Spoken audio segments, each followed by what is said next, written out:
Halo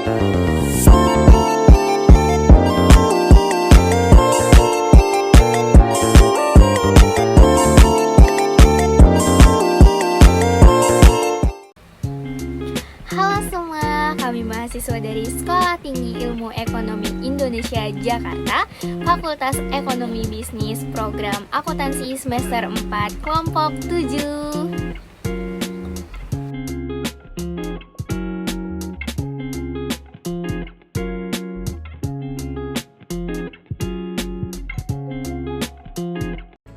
Assalamualaikum warahmatullahi wabarakatuh. Selamat pagi rekan-rekan semua. Di sini saya Tia Maulida bersama rekan-rekan saya akan menjelaskan mengenai SA 610 tentang penggunaan pekerjaan auditor internal. Di mana di sini akan dimulai oleh saya sendiri, yaitu mengenai ruang lingkup SA 610 penggunaan pekerjaan auditor internal. Yang dimana standar audit SA ini mengatur tentang tanggung jawab auditor eksternal jika menggunakan pekerjaan auditor internal. Hal tersebut mencakup beberapa. Yang pertama yaitu penggunaan pekerjaan fungsi audit internal dalam memperoleh bukti audit. Kemudian yang kedua yaitu penggunaan auditor internal untuk memberikan asistensi langsung di bawah arahan, supervisi, dan penelaah auditor eksternal. Kemudian, SA ini tidak berlaku ketika entitas tidak memiliki fungsi audit internal. Kemudian, dalam SA ini tidak terdapat keharusan bagi auditor eksternal untuk menggunakan pekerjaan fungsi audit internal untuk memodifikasi sifat atau saat atau mengurangi luas prosedur audit yang akan dilaksanakan secara langsung oleh auditor eksternal. Hal tersebut tetap merupakan keputusan auditor eksternal dalam penetapan strategi audit secara keseluruhan. Yang selanjutnya, ketentuan dalam SA ini yang berkaitan dengan asistensi langsung tidak berlaku ketika auditor eksternal tidak berencana untuk menggunakan auditor internal dalam memberikan asistensi langsung. Baik, selanjutnya di sini saya akan menjelaskan mengenai fungsi audit internal. Sebelumnya di sini saya akan membahas terlebih dahulu hubungan antara fungsi audit internal dengan auditor eksternal. Yang dimana tujuan fungsi audit internal ini ditentukan oleh manajemen dan jika ada mereka yang bertanggung jawab atas pemerintahan. Sedangkan tujuan dari fungsi audit internal dan auditor eksternal ini berbeda. Beberapa cara di mana fungsi audit internal dan auditor eksternal mencapai tujuannya masing-masing mungkin serupa.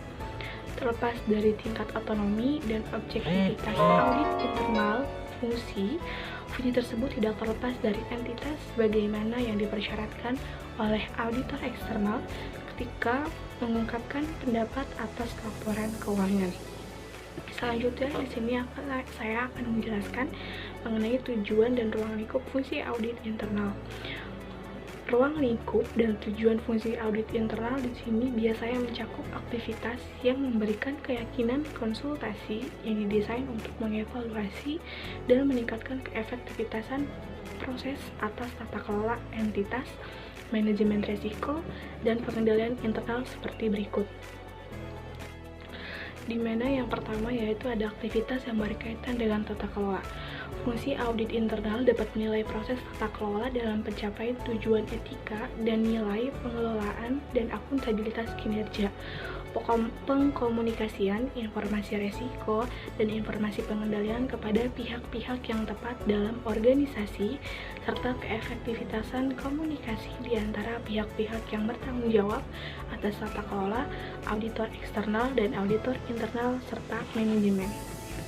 Yang kedua, yaitu aktivitas yang berkaitan dengan manajemen risiko, di mana fungsi audit internal dapat membantu entitas melalui pengidentifikasian dan pengevaluasian atas eksposur signifikan terhadap risiko dan memberikan kontribusi dalam peningkatan pengelolaan risiko dan pengendalian internal, yaitu termasuk keefektivitasan proses pelaporan keuangan. Selain itu, fungsi audit internal dapat melaksanakan prosedur untuk membantu entitas dalam mendeteksi kecurangan. Yang ketiga yaitu aktivitas yang berkaitan dengan pengendalian internal, di mana evaluasian pengendalian internal. Fungsi audit internal ini dapat diberikan tanggung jawab spesifik untuk penataan atau penilaian pengendalian, pengevaluasian operasi. Pengendalian tersebut dapat memberikan rekomendasi perbaikan atas pengendalian tersebut. Dengan demikian, fungsi audit internal memberikan keyakinan atas pengendalian. Sebagai contoh, fungsi audit internal dapat merencanakan dan melaksanakan pengujian atau prosedur lain untuk memberikan keyakinan kepada manajemen dan pihak yang bertanggung jawab atas tata kelola mengenai desain, implementasi, dan keefektivitasan operasi pengendalian internal, termasuk pengendalian yang relevan dengan audit.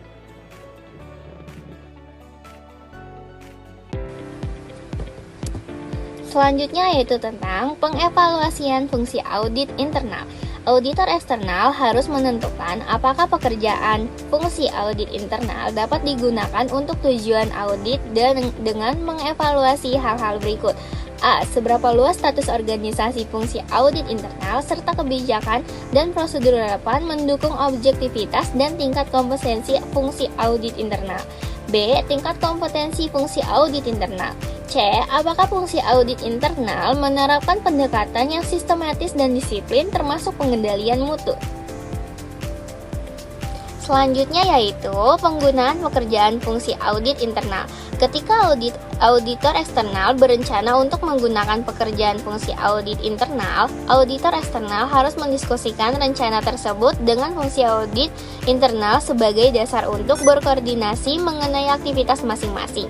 Auditor eksternal harus membaca laporan fungsi audit internal yang berkaitan dengan pekerjaan fungsi audit internal yang direncanakan untuk digunakan oleh auditor eksternal dalam memperoleh suatu pemahaman tentang sifat dan luas prosedur audit yang dilaksanakan serta temuan terkait.